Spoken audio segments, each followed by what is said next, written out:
This is Darrell Henri with What Do You Think About the Latest Oxymoron? Iranian Nuclear Agreement.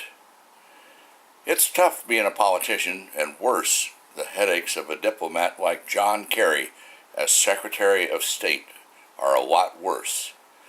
We have our politicians discussing the perceived and probably real problem of Iran having nuclear arms. The politicians on the Iranian side claim that they are not pursuing the development of nuclear weapons, but the economic benefits of nuclear power for the production of low-cost electricity. And then we have the American politicians, including Kerry and Obama, that are naive enough to think that the Iranians are telling the truth and would not develop a nuclear weapons program. On the other hand, we have 535 members of Congress that hopefully are a little more sane and are justifiably concerned because of Iran's poor track record of human rights, supporting terrorism, and their shipping weapons to hotspots around the world, and more. And then we have Israel and Bibi Netanyahu, who have a real concern about the presence of nuclear power in the Middle East. Why? Because Netanyahu knows that Iran's nuclear goal is not electric power, but the ultimate destruction of Israel on their way to being a nuclear power in the worst way. Why can't Netanyahu believe the Iranians? First of all, the rhetoric broadcast by the Iranians for decades, since 1979, has been as anti-Semitic as Adolf Hitler's. Do we need another Hitler in this world?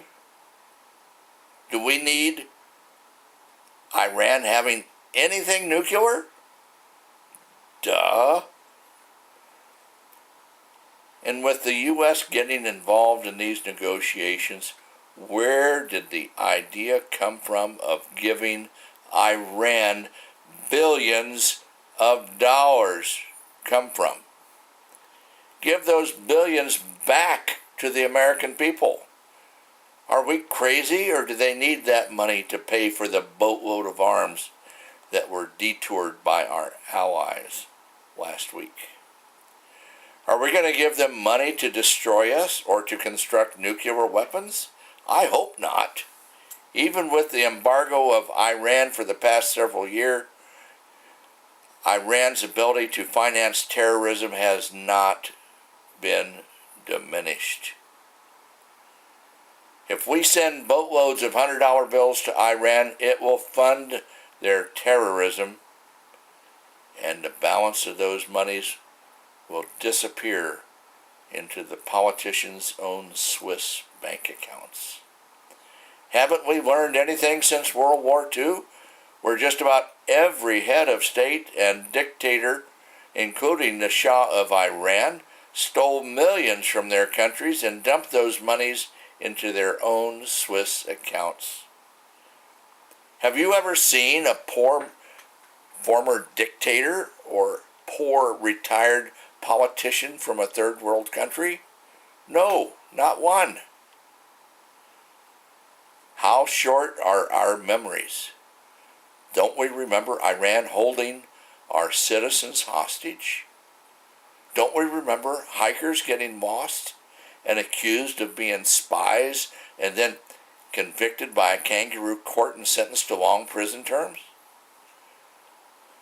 The problems with Iran and its government are many, and we should do everything to limit their access to technology, weapons, and other military products.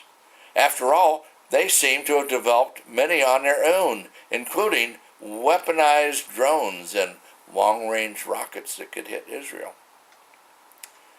The Ayatollah has said time and again, kill the infidels, and promoted jihad on the non-Muslim world. The Ayatollah is the perfect reason why we have in our Constitution the separation of church and state. A religious zealot should not be the head of state of any country. If we find the clergy of any religion, including Islamic, advocating jihad in the United States or its territories, then arrest them, try them in a court of law, and send them to jail or execute them. Deport their family, and upon their release, if ever, deport them back to the country where they came from. Iran is not so poor as they continue to support terrorism, fund hotspots, ship weapons to insurgents, and continue to wreak havoc around the world. Don't give them money, but continue the sanctions and never allow them to build nuclear power or weapons. What do you think about the latest oxymoron? Iranian Nuclear Agreement. Please post your comments. Thank you.